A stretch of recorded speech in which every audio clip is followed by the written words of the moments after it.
पितृपक्ष श्राद्धों के दिन चल रहे थे, तो इन दिनों में आप सभी भक्तों ने आपके पितरों के नाम का तर्पण किया, जप तप व्रत किए, उनके नाम के अनुष्ठान किए, अपने पूर्वज पितरों को प्रसन्न करने के लिए। और कल को है अमावस, लास्ट दिन है श्राद्धों का।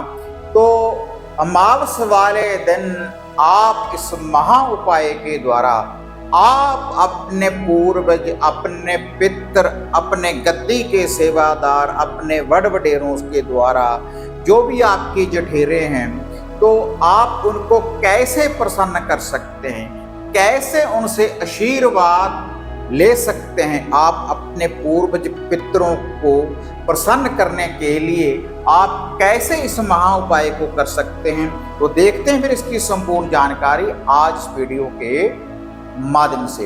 आप देख रहे हैं साधना और समाधान।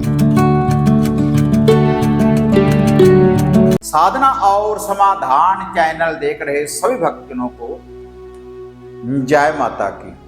तो पितृपक्ष श्राद्धों के दिन चल रहे थे, तो इन दिनों में जैसे मैंने आपको बताया है, तो आपको जैसे पहले मैं बताता रहता हूँ कि ऐसे आपने उनके नाम का तर्पण करना है, ऐसे उनके नाम का अनुष्ठान करना है, ऐसे जप तप व्रत करने हैं, ऐसे उनके नाम का गौ माता को आपने कोई हरा चारा खिलाना है, उनके नाम का भोजन पानी कैसे आपने करवाना है। इन दिनों में जो इसकी संपूर्ण जानकारी थी, तो साधना और समाधान यूट्यूब चैनल के माध्यम से, फेसबुक पेज के माध्यम से और इंस्टाग्राम पेज के माध्यम से अक्सर इसकी जो जानकारी है मैं आपको देता रहता। तो कल को है अमावस का वह दिन, जिस दिन के ऊपर हम हमारे समस्त पूर्वज पितरों को हम पूर्ण रूप से प्रसन्न कर सकते हैं इस महा उपाय के द्वारा।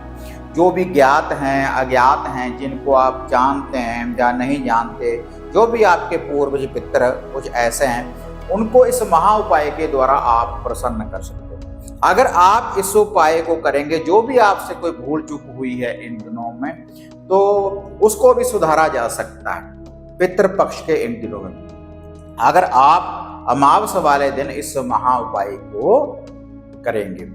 तो आप जिस भी धर्म, जिस भी मजहब के आप हैं, अगर आप जैसे अमावस वगैरह का दान करते हैं, तो जो भी आपके कोई आराध्य हैं, जैसे ब्राह्मण भोज दिया जाता है, तो आपकी कुल में जो भी है, किसी संत को, किसी फकीर को, किसी को भी या गुरुद्वारा साहिब में आप भोजन वगैरह देते हैं, तो आप अपने समस्त पितरों के नाम का इस दिन भोजन वगैरह कराएं, उनके नाम के वस्त्र वगैरह अगर दान करेंगे तो वह फलीभूत होगा, और वह जो आपके पूर्वज पितर हैं आपके ऊपर प्रसन्न होंगे और आपको आशीर्वाद देंगे।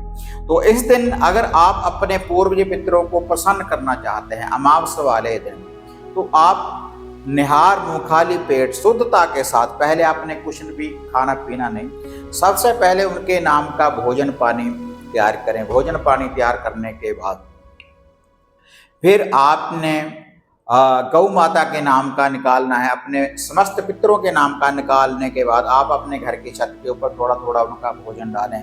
कौओं को आप जानवरों को उनके नाम का थोड़ा थोड़ा भोजन कराएं, और ब्राह्मण को अपने घर में बुलाने के बाद उनको भोजन करवाएं और उनको वस्त्र वगैरह दान करें और उनसे आशीर्वाद लें। जो भी जिस भी ब्राह्मण को आप भोजन वगैरह करवाएं, उनको दान दक्षिणा देने के बाद उनका आशीर्वाद प्राप्त करें और ब्राह्मण को पूर्ण रूप से प्रसन्न कर अपने घर से भेजें। तो इससे आपके जो घर के पूर्वज पितर हैं आपके ऊपर पूर्ण रूप से प्रसन्न होंगे इस विधि के अनुसार, जैसे ये मैंने आपको बताया है। और आप अपने पूर्वज पितरों के नाम का, जो भी आपके घर के पूर्वज अपने पितरों के नाम का तर्पण भी करें, क्योंकि रविवार वाला दिन है, तो सूर्य देव को अर्घ दें अपने समस्त पितरों का ध्यान धरने के बाद। और जो भी आप ब्राह्मण भोज करवाएंगे, तो सभी पितरों का ध्यान करेंगे, जो भी हमारे पूर्वज हैं, जो भी हमारे पितर हैं, ज्ञात अज्ञात हैं। अगर हमारे से कोई भूल चूक हुई है, तो जब आप गौ माताओं को उनके नाम का कुछ भी उनका जो भी भोजन है थोड़ा थोड़ा भोजन निकालें, जो भी आप बनाएंगे चपाती वगैरह खीर वगैरह जो भी भोजन है, तो गौ माता को सभी का ध्यान धरें। और जो घर की छत के ऊपर डालेंगे तब भी सभी का ध्यान धरें, और कौओं को डालेंगे तब भी सभी का ध्यान धरें। तो इससे आपके घर के जो पूर्वज हैं, जो पितर हैं, आपके ऊपर पूर्ण रूप से प्रसन्न होंगे और आपको आशीर्वाद देंगे। उसके बाद आपके घर में धन धन्य की वृद्धि होगी, सुख शांति होगी। और बहुत से साधकों के कमेंट आ रहे थे कि गुरुजी कल को सूर्य ग्रहण लगने जा रहा है, लेकिन देखो भाई ये जो सूर्य ग्रहण है भारत वर्ष में नहीं, भारत में आपको नहीं दिखाई देगा और रात्रि के समय लगेगा। तो इसका भारत में आपको कोई असर देखने के लिए नहीं मिलेगा और ना ही कोई सूतक काल लगेगा। तो भारत में तो नहीं है, लेकिन और स्टेटों में जहाँ पर भी ये सूर्य ग्रहण लगेगा तो वहाँ पर आप कोई भी जप तप व्रत आप कर सकते हैं। जैसे अक्सर मैं साधना और समाधान यूट्यूब चैनल के माध्यम से बताता रहता हूँ कि इस दिन आप कोई भी साधना सिद्धि आप कर सकते हैं। जो फॉरेन कंट्रियों में जो लोग बैठे हैं तो वो कोई भी साधना सिद्धि की प्राप्ति कर सकते हैं तो सूर्य ग्रहण के समय। और लास्ट सूर्य ग्रहण है ये 2025 का, जो कल को लगने जा रहा है।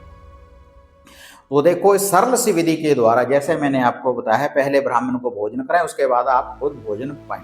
तो इससे आपके घर के पूर्वज, आपके पितर आपके ऊपर इस उपाय के द्वारा आपके ऊपर पूर्ण रूप से प्रसन्न होंगे। जैसे मैंने बोला कि धन धन्य की वृद्धि करेंगे, सुख शांति लेकर आएंगे। और इससे आगे फिर आ रहे हैं महामाई के नवरात्रे, माता नवदुर्गा के। तो इन दिनों में आप सात्विक विधि के अनुसार शक्तियों की प्राप्ति कर सकते हैं। लेकिन बहुत से ऐसे भी हैं जहाँ पर तामसिक लोहा भी चढ़ाया जाता है। नवरात्रि के इन दिनों में भैरव की साधना सिद्धि की जाती है तामसिक विधि के द्वारा, महाकाली की साधना सिद्धि की जाती है, शमशान काली की साधना सिद्धि भी करते हैं तामसिक विधि के द्वारा, तंत्रिक विद्या के द्वारा। लेकिन जो भी सात्विक विधि के द्वारा कोई भी साधना सिद्धि करना चाहता है तो नवरात्रि के इन पावन दिनों में मैं आपको पूर्ण रूप से उनके मंत्र, बीज मंत्र, शावर मंत्रों की जानकारी दूंगा और कैसे आप किसी भी साधना सिद्धि की प्राप्ति कर सकते हैं। अगर आप भी कोई साधना सिद्धि करना चाहते हैं तो वीडियो को नीचे कमेंट बॉक्स में आप कमेंट करें, तो आपको उसकी संपूर्ण जानकारी दी जाएगी कि कैसे आपने साधना सिद्धि करनी है। किसी भी शक्ति को आप हाजिर कर सकते हो, क्योंकि नवरात्रि के जब पावन दिन होते हैं आगे जो आने वाले, तो यह था महा उपाय। अमावस्या वाले दिन आप ऐसे कर सकते हैं। तो इस विधि के अनुसार आप अपने पूर्वज पितरों को प्रसन्न करें। तो फिर मिलते हैं एक नई अपडेट के साथ, तब तक जय मां काली, जय बाबा भैरवनाथ।